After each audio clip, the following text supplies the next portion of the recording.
Good morning बच्चों। Good morning sir, कैसे हैं आप सब? Fine sir. सर आज आप हमें क्या सिखाने वाले हैं? आज आप हमें क्या बताने वाले हैं? तो बच्चों मैं आज आपको बताने वाला हूँ टेंस का एक भाग जो कि प्रेजेंट कंटिन्यूअस टेंस के नाम से जाना जाता है। बहुत ही अच्छा टेंस है और काफ़ी इजी भी, और इसे हम उससे भी आसानी तरीके से समझेंगे और आपको इतना आसानी तरीके से बताएंगे कि आप इस टेंस को कहीं भी आए बिना बनाए इसे छोड़ेंगे ही नहीं। तो आइए कैसे इसे बनाते हैं देखते हैं। तो सबसे पहले आप इस टेंस की पहचान को देख लीजिए कि इसकी पहचान क्या है। तो इसकी पहचान होती है ऐसे टेंस के वाक्यों के अंत में रहा है, रही है, रहे हैं, रहा हूँ ऐसे शब्द लगे रहते हैं, तो हमें पता चलता है कि यह टेंस प्रेजेंट कंटिन्यूअस टेंस का वाक्य है। इसे बनाते कैसे हैं? तो इसे बनाने के लिए अलग अलग सब्जेक्ट के साथ अलग अलग हेल्पिंग वर्ब का यूज होता है। अब आइए देखते हैं किस सब्जेक्ट के साथ किस हेल्पिंग वर्ब को लगाते हैं। यदि सब्जेक्ट के रूप में ही, सी, इट या एक वचन का कोई सब्जेक्ट हो तो उसके साथ हम हेल्पिंग वर्ब इज को लगाते हैं। यदि सब्जेक्ट वी, यू, दे या दो से अधिक नंबर वाला सब्जेक्ट हो तो उसके साथ हम सहायक क्रिया आर को लगाते हैं। और यदि सब्जेक्ट आई हो तो इसके साथ केवल एम को लगाते हैं। यानी यदि सब्जेक्ट के रूप में ही, सी, इट सिंगुलर सब्जेक्ट हो कोई तो उसके साथ हम हेल्पिंग वर्ब इज लगाएंगे। और यदि सब्जेक्ट के रूप में वी, यू, दे या प्लूरल नंबर का कोई सब्जेक्ट हो तो उसके साथ हम हेल्पिंग वर्ब आर को लगाएंगे। और यदि सब्जेक्ट आई हो तो उसके साथ हम हेल्पिंग वर्ब एम को लगाएंगे। और इस टेंस में वर्ब की फोर्थ फॉर्म को लगाते हैं। वर्ब की फोर्थ फॉर्म का मतलब होता है वर्ब की फर्स्ट फॉर्म में आईएनजी, तो वर्ब की फोर्थ फॉर्म हो जाती है वो। आइए अब हम इस टेंस के वाक्यों को बनाना सीखते हैं कि कैसे बनाते हैं, और बिल्कुल चुटकियों में हम इसे बनाना सीखेंगे बहुत ही आसानी तरीके से। वो कैसे? तो देखिए, आप सबसे पहले क्या लिखेंगे तो आप स्ट्रक्चर देख लीजिए कि पहले क्या रखना है, उसके बाद क्या रखना है, फिर क्या रखना है। तो सबसे पहले आपको पता ही होगा सब्जेक्ट को लिखते हैं, उसके बाद आपको क्या लगाना है, इज, एम, आर सहायक क्रिया लगाना है। आपको ऑलरेडी यहाँ बताया गया है कि किस सब्जेक्ट के साथ कौन सी सहायक क्रिया यूज करनी है। उसके बाद वर्ब की फोर्थ फॉर्म को लगाना है, फिर ऑब्जेक्ट, और जो बचा रहेगा अदर वर्ड में लिख देंगे। तो चलिए देख लेते हैं। सबसे पहले आप इस वाक्य को देखते हैं कि ये किस टेंस का वाक्य है। तो वाक्य को पहचानने के लिए, किसी भी टेंस के वाक्य को पहचानने के लिए आप उसके अंत में देखिए। अंत में क्या है? रहे, रहा हूँ, रही है, रहे हैं, ये सब इसी टेंस के वाक्य हैं। क्योंकि रहा है, रही है, रहे हैं, रहा हूँ, अभी हमने आपको बताया कि यह प्रेजेंट कंटिन्यूअस टेंस के वाक्य होते हैं। यानी प्रेजेंट कंटिन्यूअस टेंस की ऐसी पहचान होती है कि ऐसे वाक्यों के अंत में रहा है, रही है, रहे हैं, रहा हूँ ऐसे शब्द आते हैं। तो यह प्रेजेंट कंटिन्यूअस टेंस का वाक्य है।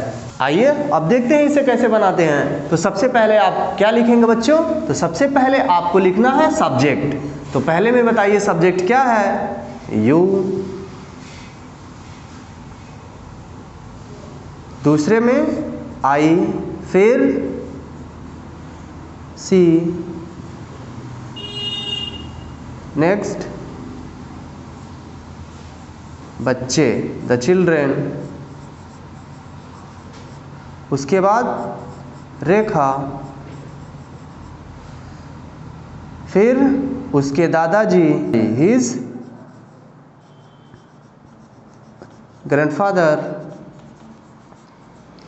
सभी में सब्जेक्ट लिख दिया है, सभी में सब्जेक्ट हमने लिख दिया। अब आगे हमको क्या यूज करना है? तो इज, एम, आर इसी सब्जेक्ट के अनुसार लगाना है। तो पहले में क्या लगना चाहिए सब्जेक्ट के अनुसार? आर। दूसरे में एम, तीसरे में इज, चौथे में आर, पांचवे में इज, छठे में इज। सब्जेक्ट के अनुसार हमने हेल्पिंग वर्ब को भी रख दिया। अब इसके बाद बढ़ते हैं वर्ब की फोर्थ फॉर्म। पहले में वर्ब क्या है? गोइंग। दूसरे में वर्ब क्या है? टीचिंग। तीसरे में वर्ब क्या है? लर्निंग। चौथे में वर्ब क्या है? फ्लाइंग। पांचवें में वर्ब क्या है? गोइंग। छठे में वर्ब क्या है? वॉकिंग। वर्ब तक हमने लिखा। अब ऑब्जेक्ट को लिखते हैं। तो पहले में ऑब्जेक्ट क्या है? नहीं है तो फुल स्टॉप यूज होगा। दूसरे में ऑब्जेक्ट क्या है? आपको, तो यू। तीसरे में ऑब्जेक्ट क्या है? अपना पार्ट, तो अपना की अंग्रेजी सी के साथ क्या लगना चाहिए? हर। और लेसन, पार्ट का लेसन। चौथे में ऑब्जेक्ट क्या है? पतंग, काइट्स। पांचवें में ऑब्जेक्ट क्या है? बाजार, तो टू मार्केट। छठे में ऑब्जेक्ट क्या है? सड़क पर, तो पर की अंग्रेजी पहले ऑन, सड़क का रोड।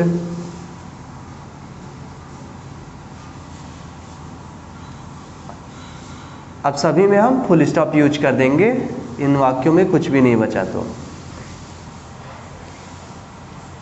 देखिए कितना आसानी तरीके से इसको बना दिया गया। यानी आपको केवल ये पता रहना चाहिए कि किस सब्जेक्ट के साथ कौन से हेल्पिंग वर्ब का यूज करना है। अब आइए इसके नेगेटिव सेंटेंस को देख लेते हैं। तो इसके नेगेटिव सेंटेंस को बनाने के लिए ज़्यादा अंतर नहीं है, बस थोड़ा सा अंतर है। क्या अंतर है? तो सर यही अंतर है। इसके नेगेटिव सेंटेंस को बनाने के लिए हम क्या करते हैं कि जो सहायक क्रिया होती हैं, यानी कि इज, एम, आर, उन्हीं के बाद हम केवल नॉट को जोड़ देते हैं। बस बाकी सेम अफर्मेटिव की ही तरह बनाएंगे। बस हमें ये ध्यान रखना है कि जहाँ पे इज, एम, आर आए हुए हैं उसके बाद हमें नॉट को लगा देना है। कैसे? तो चलिए देखते हैं। सबसे पहले आप सब्जेक्ट लिखिए। शी हो गया, दूसरे में आई हो गया, तीसरे में ही हो गया, चौथे में यू हो गया। अब हेल्पिंग वर्ब यूज करिए। पहले में क्या हेल्पिंग वर्ब यूज होगा? इज, दूसरे में एम, तीसरे में इज, चौथे में आर। अब आपको बताया ही है कि हेल्पिंग वर्ब के तुरंत बाद आप क्या यूज करेंगे? नॉट, क्योंकि नेगेटिव सेंटेंस है। तो इसके बाद आप नॉट यूज करिए। Not, not, not, not, not. Not के आगे क्या लिखा हुआ है फार्मूले में? तो हमें अब वर्ब की फोर्थ फॉर्म को लगाना है। तो पहले में वर्ब क्या है? रहना, यानी कि लिविंग। दूसरे में वर्ब बुलाना, तो कॉलिंग। तीसरे में वर्ब आना, कमिंग। चौथे में वर्ब खरीदना, बाइंग। वर्ब के बाद देखिए क्या लिखा है? ऑब्जेक्ट। पहले में बताइए ऑब्जेक्ट क्या है? यहाँ, तो हियर, और इसमें कुछ नहीं है, फुल स्टॉप। दूसरे में ऑब्जेक्ट क्या है? आपको, तो यू, और इसमें भी कुछ नहीं है, तो फुल स्टॉप। पांचवें में ऑब्जेक्ट क्या है? पांचवें में कुछ है ही नहीं, तो फुल स्टॉप। चौथे में ऑब्जेक्ट क्या है? एक नई किताब, तो एक की अंग्रेजी आप पहले लिखेंगे, नई का न्यू, किताब का बुक। इसमें भी अब कुछ नहीं बचा, तो फुल स्टॉप। यानी कि इस टेंस का निगेटिव बनाने के लिए जो सहायक क्रिया होती हैं उन्हीं के बाद हम नॉट को लगा देते हैं, बस निगेटिव इसका कंप्लीट हो जाता है। आप लोगों ने देखा कि इसके अफर्मेटिव और नेगेटिव सेंटेंस को कितने इजी तरीके से हमने बनाना सीखा, बिल्कुल चुटकी बजाते हुए। तो चलिए अब ऐसे ही चुटकी बजाते हुए हम इसके इंट्रोगेटिव सेंटेंस को भी देखते हैं। तो चलिए इंट्रोगेटिव वाक्यों को देखते हैं कैसे बनाते हैं। तो इंट्रोगेटिव वाक्यों को बनाने के लिए आप कुछ बातों का ध्यान रखिए। क्या है वे? तो सुनिए। यदि क्या शब्द वाक्य के शुरू में आए, अर्थात ऐसे वाक्य जो क्या शब्द से शुरू हो, उन्हें बनाने के लिए आप हेल्पिंग वर्ब का यूज करेंगे। अर्थात उन वाक्यों को बनाने के लिए आप हेल्पिंग वर्ब से लिखना शुरू करेंगे।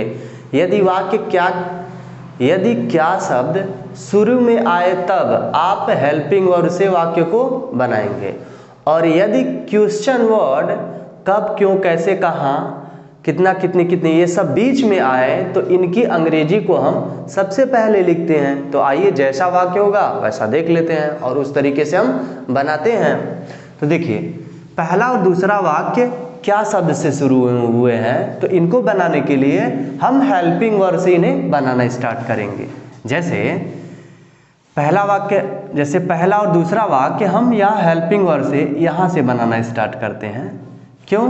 क्योंकि ये क्या शब्द शुरू में आए हैं, तो इनको बनाने के लिए हम हेल्पिंग वर्ब का ही यूज करते हैं, अर्थात हेल्पिंग वर्ब से ही बनाना शुरू करते हैं। तो पहले में बताइए हेल्पिंग वर्ब क्या लगेगा पहले वाले वाक्य में।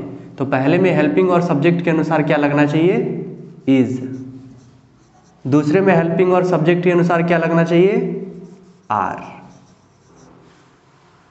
सब्जेक्ट अब बताइए पहले और दूसरे में क्या है? पहले में सब्जेक्ट ही, दूसरे में यू। वर्ब, पहले में वर्ब क्या है? रनिंग। दूसरे में वर्ब क्या है? ईटिंग। पहले में ऑब्जेक्ट क्या है? कुछ भी नहीं है, तो क्वेश्चन मार्क। दूसरे में ऑब्जेक्ट क्या है? एक आम, अ मैंगो। इसमें भी अब कुछ शेष नहीं है, क्वेश्चन मार्क। वाक्यों को हम बनाना देखेंगे जिसमें क्वेश्चन वर्ड बीच में रहते हो, केवल क्वेश्चन वर्ड की ही बात हो रही है, उसके साथ नाउन नहीं होना चाहिए। यदि नाउन रहेगा तो आप क्वेश्चन वर्ड के बाद नाउन भी लिख दीजिएगा, कोई दिक्कत नहीं है। और यदि नाउन नहीं रहता है तो केवल क्वेश्चन वर्ड लिख दीजिएगा। तो आइए हम देखते हैं। अब आइए हम ऐसे वाक्यों को बनाना देखते हैं जिसमें क्वेश्चन वर्ड बीच में आए हुए होते हैं। और यदि क्वेश्चन वर्ड बीच में आते हैं तो उनको बनाने के लिए हम क्वेश्चन वर्ड को सबसे पहले लिखते हैं। और यदि उस वाक्य में क्वेश्चन वर्ड के बाद कोई नाउन भी आया रहता है तो उस नाउन को हम क्वेश्चन वर्ड के बाद ही लिख देते हैं। आइए देखते हैं ऐसे वाक्यों को बनाना। 3, 4, 5 और 6 ये चारों वाक्य ये क्वेश्चन वर्ड वाले वाक्य हैं जो कि बीच में आए हुए हैं। इनको हम बनाना देखते हैं। पहले में क्वेश्चन वर्ड क्या है? क्या। इसकी अंग्रेजी व्हाट। दूसरे में क्वेश्चन वर्ड कब, व्हेन। तीसरे में क्वेश्चन वर्ड कौन सी, विच। चौथे में क्वेश्चन वर्ड किसकी, हुज। अर्थात हमने सभी में क्वेश्चन वर्ड इसको लिख दिया। अब नाउन देख लेते हैं कि जो हम चारों वाक्य बना रहे हैं उसमें नाउन भी आया है। तो तीसरे में नाउन नहीं है तो नहीं लिखेंगे। चौथे में नाउन नहीं है तो इसमें भी नहीं लिखेंगे। पांचवें वाले वाक्य में नाउन है, पुस्तक, तो इसको लिख देंगे, बुक। छठे वाले वाक्य में नाउन कलम, तो इसको भी हम लिख देंगे, पेन। अब हम हेल्पिंग वर्ब को लगाते हैं। तो तीसरे वाले वाक्य में हेल्पिंग वर्ब क्या है? सब्जेक्ट के अनुसार क्या लगना चाहिए? Helping verb are. दूसरे में सब्जेक्ट के अनुसार क्या हेल्पिंग वर्ब आना चाहिए? आर। पांचवें में हेल्पिंग वर्ब क्या आना चाहिए सब्जेक्ट के अनुसार? एम। छठे में इज। अब सब्जेक्ट को हम लिख लेते हैं। तो तीसरे वाले वाक्य में सब्जेक्ट क्या है? यू। चौथे वाले वाक्य में सब्जेक्ट क्या है? मेहमान, गेस्ट। 5वें वाले वाक्य में सब्जेक्ट क्या है? आई। 6ठे वाले वाक्य में सब्जेक्ट क्या है? ही। वर्ब लिखते हैं अब। तीसरे वाले वाक्य में वर्ब क्या है? डूइंग। चौथे वाले वाक्य में वर्ब क्या है? कमिंग। 5वें वाले वाक्य में वर्ब क्या है? लेना। यहाँ लेने का मतलब है खरीदना, यानी कि बाइंग। 6ठे वाले वाक्य में वर्ब क्या है? चुराना, स्टीलिंग। अब देखते हैं कुछ और भी बचा वर्ब के बाद। ऑब्जेक्ट पहले में देखते हैं तो कुछ भी नहीं है, तो क्वेश्चन मार्क। चौथे में इसमें भी नहीं, क्वेश्चन मार्क। 5वें में कुछ बचा है? नहीं, इसमें भी क्वेश्चन मार्क। 6ठे में कुछ बचा है? नहीं, तो क्वेश्चन मार्क। तो इस तरीके से हम ऐसे वाक्यों को बनाते हैं, अंग्रेजी में ट्रांसलेट करते हैं। अब आइए हम हु वाले वाक्य को बनाना देखते हैं। हु वाले वाक्यों को बनाने के लिए जो इसमें सब्जेक्ट होता है, जो कि हु होता है, यदि यह सिंगुलर होता है तो इसके साथ हम हेल्पिंग वर्ब इज को लगाते हैं, और यदि यह प्लूरल होता है तो इसके साथ हम हेल्पिंग वर्ब आर को लगाते हैं। तो आइए हम देखते हैं पहले वाले वाक्य। इसके पहले वाले वाक्य को देख लेते हैं। दरवाजा कौन खटखटा रहा है? इस वाक्य में पढ़ने से पता हमें ये चल रहा है कि इसमें जो काम करने वाला है वह एक है, अर्थात इसके साथ हम हेल्पिंग वर्ब इज को लगाएंगे। और दूसरा वाला वाक्य हमें कौन बुला रहे हैं, इस वाक्य को पढ़ने के बाद हमें यह पता चल रहा है कि इसमें जो बुलाने का काम किया जा रहा है वह एक से अधिक लोगों द्वारा किया जा रहा है, अर्थात यहाँ पे हेल्पिंग वर्ब आर का हम यूज करेंगे। तो चलिए आइए हम इसको बनाते हैं। तो पहले में क्या आप लगाएंगे? हु। दूसरे में भी हु। अब इसी के बाद, यानी यही सब्जेक्ट हो गए, सब्जेक्ट और क्वेश्चन वर्ड दोनों हु ही शब्द है, तो सब्जेक्ट हमने लिख दिया या क्वेश्चन वर्ड जो भी आप समझिए, इसको हमने लिख दिया। इसके बाद फिर हम हेल्पिंग वर्ब लिखेंगे। तो पहले में हेल्पिंग वर्ब क्या है? तो पहले में हेल्पिंग वर्ब हम क्या लगाएंगे? हु के अनुसार यह सिंगुलर है तो इज। दूसरे में प्लूरल हो गया हु तो आर। अब इसके बाद हम क्या लगाते हैं? वर्ब की फोर्थ फॉर्म लगाते हैं। तो पहले में वर्ब क्या है? खटखटाना, यानी कि नॉकिंग।